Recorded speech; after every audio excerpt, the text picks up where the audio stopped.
लोकसभा निवडणुका संपताच विधानसभेच्या आधी नगरपालिका, महानगरपालिका, जिल्हा परिषद आणि पंचायत समिती या स्थानिक स्वराज्य संस्थेच्या निवडणुका लागणार असल्याचं मंत्री छगन भुजबळ यांनी सांगितलंय।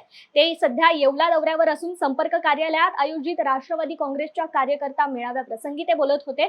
स्थानिक स्वराज्य संस्थेच्या निवडणुकीबाबत काही 2-4 मुद्द्यावर अडचणी आहेत, त्या सुटल्यावर लगेचच निवडणूक होऊ शकते असंही भुजबळ म्हणाले असून कार्यकर्त्यांनी आतापासूनच कामाला लागावं अशा सूचनाही त्यांनी दिल्या।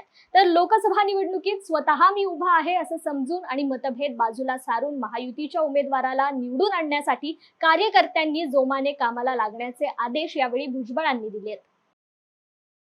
मी माझ्या कार्यकर्त्यांना आमच्या सांगितलं असं आहे की लहान लहान गोष्टीवरून त्याने मला विचारलं नाही, त्याने माझा फोटो छापला नाही, त्याने मला बोर्ड दिला नाही, ह्या अशा ज्या गोष्टी आहे म्हटलं आता हे तुम्ही विसरून जा आणि आता असं समजा की आपली विधानसभेची निवडणूक लागलेली आहे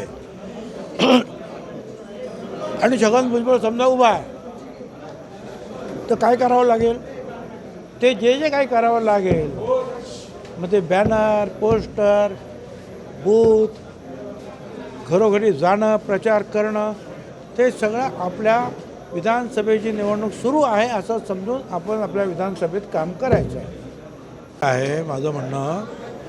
कारण ह्या निवडणुका झाल्यानंतर ह्या नगरपालिका किंवा जिल्हा परिषदेच्या निवडणुकासुद्धा लागण्याची शक्यता आहे। कारण त्यातले काय जे आहेत 2-4 पॉईंट आहेत ते क्लिअर झाले का ताबडतोब नोटीस निघाली, नोटिफिकेशन का 15 दिवसात निवडणुका।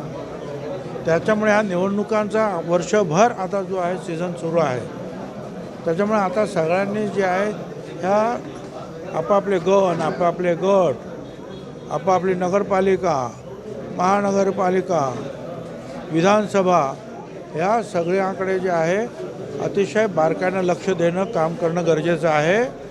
आणि मग बूथ कमिट्यापासून तर लोकांशी संपर्क हा सगळा आताच तुम्ही सुरू करायला पाहिजे, जो आपल्याला ह्या वेगवेगळ्या सर्व निवडणुकांमध्ये उपयोगी पडणार आहे।